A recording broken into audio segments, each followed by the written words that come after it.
BJP MP K Laxman నేటి ఉదయం VIP విరామ సమయంలో తిరుమల శ్రీవారిని దర్శించుకున్నారు.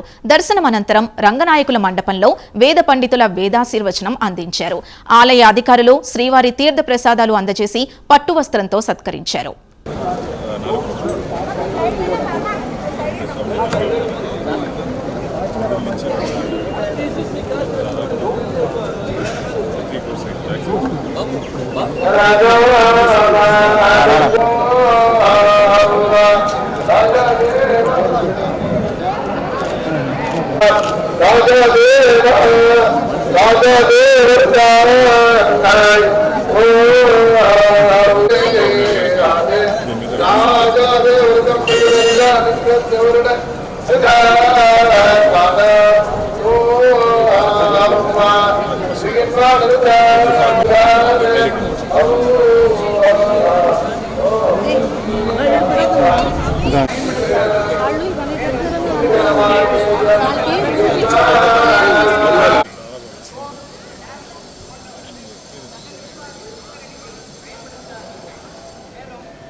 నా పుట్టినరోజు సందర్భంగా కుటుంబ సమేతంగా కలియుగ దైవమైనటువంటి వెంకటేశ్వర స్వామిని దర్శించుకోవడం చాలా ధన్యునిగా భావిస్తా ఉన్నాను. ఇవాళ గురువారం నేత్ర దర్శనం. ఇవాళ భక్తులు ఏదైతే విశ్వాసాలతో నమ్మకంతో ఆ భగవంతుని కొలిచేదానికి వస్తున్నారో దానికి అనుగుణంగానే భక్తుల కోరికలు తీర్చేటువంటి స్వామిగా శ్రీ వెంకటేశ్వర స్వామి గారు ప్రసిద్ధి చెందినారు. ప్రపంచవ్యాప్తంగా కూడా భక్తులు ఎంతో విశ్వాసంతో నమ్మకంతో కూడా తమ కానుకలు సమర్పిస్తూ ఉన్నారు. ఈ యొక్క సనాతన ధర్మం యొక్క మరి కాపాడడానికి అదే రకంగా ధర్మం కోసము భక్తులు ఇచ్చేటువంటి కానుకలు.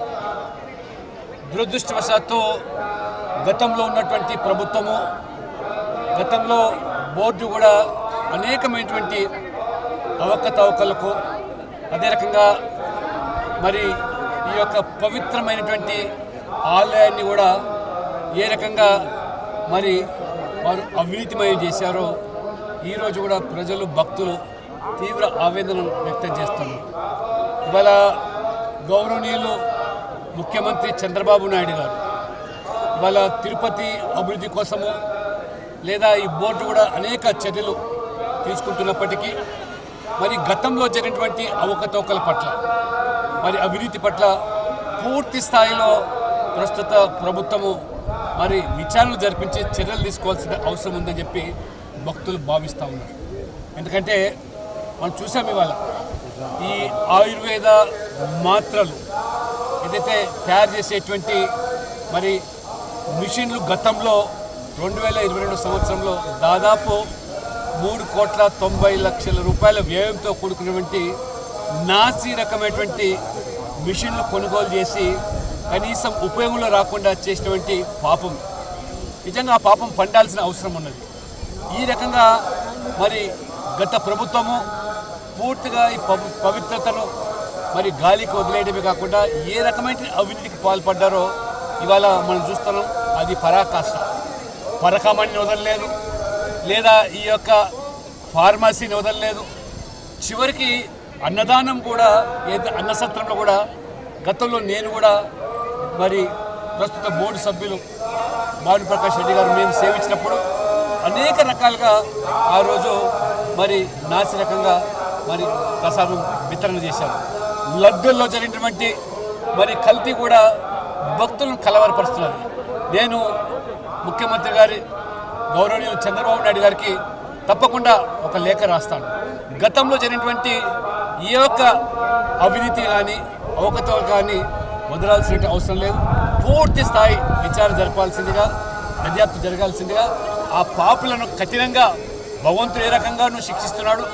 కానీ ప్రభుత్వం పైన కూడా మరి బాధ్యత ఉంది కాబట్టి పూర్తి స్థాయిలో వారి మీద చర్యలు తీసుకోవాల్సిందిగా, అటువంటి మళ్ళీ భవిష్యత్తు పునరావృతం కాకుండా ఉండేదానికి మరి ప్రభుత్వాలు కఠినంగా వివరించాల్సిందిగా నేను మీ ద్వారా కోరుతాను. ఏదైనా ఇక్కడ పవిత్రతను కాపాడాలి. దేవుడు కలియుగ దైవాన్ని మించి, ఆ స్వామివారిని మించి ఎవరు లేరు, ఏది లేదు. కాబట్టి ఆ పవిత్రతను కాపాడడానికి అందరూ కూడా మరి సహకరించాలి. బోర్డు కూడా ఆ దిశలో చర్యలు తీసుకోవాలి.